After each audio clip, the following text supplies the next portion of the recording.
안녕하세요. 오늘은 2025년 7월 갑자기 좀 시끄러웠던 메모리 반도체 시장 얘기를 해볼까 합니다. 특히 SK하이닉스랑 마이크론 주가가 크게 흔들렸잖아요. 네, 맞아요. 골드만삭스 보고서가 나오면서 확 분위기가 바뀌었죠. 네, SK하이닉스 투자 등급을 내리고 또 HBM, 그 고대역 폭 메모리 가격 전망까지 낮췄다. 이게 진짜 결정타였던 것 같아요. 그쵸.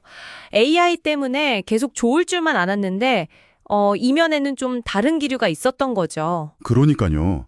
AI 데이터 센터 수요는 뭐 여전히 뜨겁다고 하는데 왜 이런 일이 벌어졌을까? 오늘 주신 자료들 보면서 좀 깊게 파헤쳐보죠. 네. 그 표면적인 호황 뒤에 숨어 있는, 뭐랄까, HBM 시장의 미묘한 수급 변화, 가격 줄다리기, 이런 걸 좀 같이 봐야 합니다. 단기 변동성뿐만 아니라 중장기적인 그림도요. 실제로 SK하이닉스는 올해 들어서 50% 넘게 올랐었잖아요.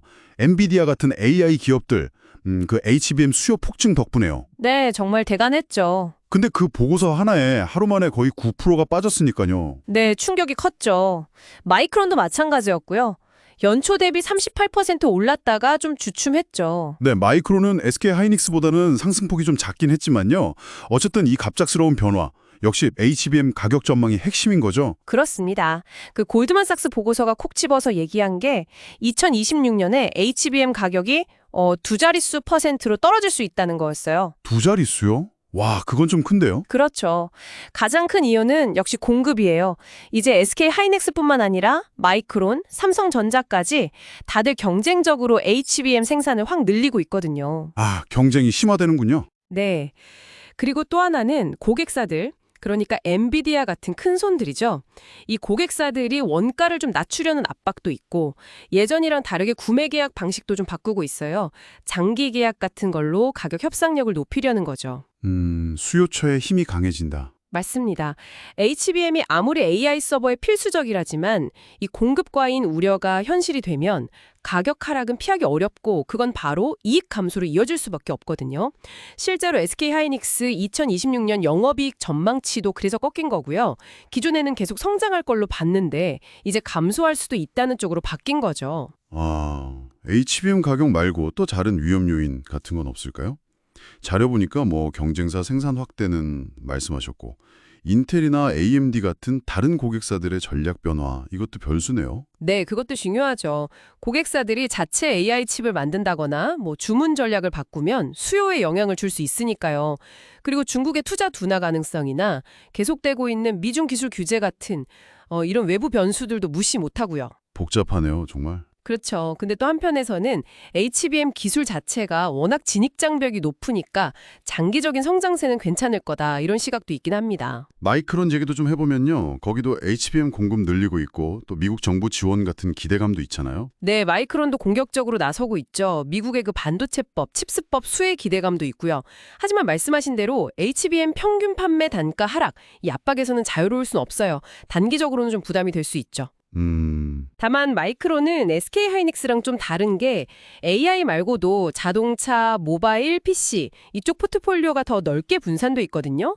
그래서 특정 시장 리스크에는 상대적으로 덜 노출될 수 있다. 뭐 이런 차이는 있습니다. 아, 포트폴리오 분산 효과가 있군요. 네, 위험 분산 측면에서는 조금 다른 위치에 있는 셈이죠. 그럼 이 복잡한 상황 속에서 우리가 뭘 좀 주의 깊게 봐야 할까요?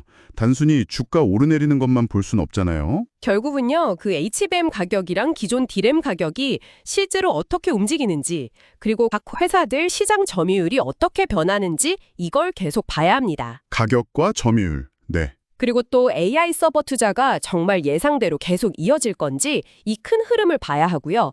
거시적인 반도체 경기 동향, 또 주요 빅테크 고객사들의 우선순위가 혹시 바뀌지 않는지 이런 것들을 다 종합적으로 점검해야 합니다. 아, 큰 그림을 놓치지 말아야 하는군요. 네. 그리고 분기마다 나오는 실제 실적이 시장 기대치랑 얼마나 차이가 나는지 이것도 아주 중요한 신호가 될 겁니다.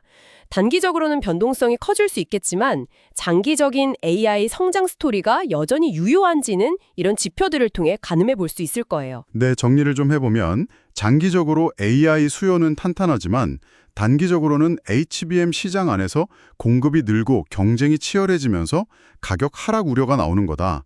그래서 최근 SK하이닉스나 마이크론 주가가 좀 조정을 받았다. 이렇게 볼 수 있겠네요. 맞습니다. 큰 흐름 자체는 긍정적일 수 있지만 단기적인 파고가 좀 있는 거죠. 중요한 건 결국 각 기업들이 이런 늘어나는 공급, 또 치열해지는 경쟁, 변화하는 고객 요구에 얼마나 잘 대응하느냐, 여기에 달린 거겠고요. 정확합니다. 기술 리더십을 지키면서 얼마나 유연하게 시장 변화에 대처하느냐가 관건이 될 겁니다. 앞으로 발표될 분기 실적이나 여러 시장 데이터들이 그 시험 결과지가 되겠죠. 네, 오늘 살펴본 것처럼 반도체 시장은 정말 역동적이고 한 치 앞을 내다보기가 참 어렵습니다. 여기서 한 걸음 더 나아가서 이런 질문을 좀 던져보고 싶네요.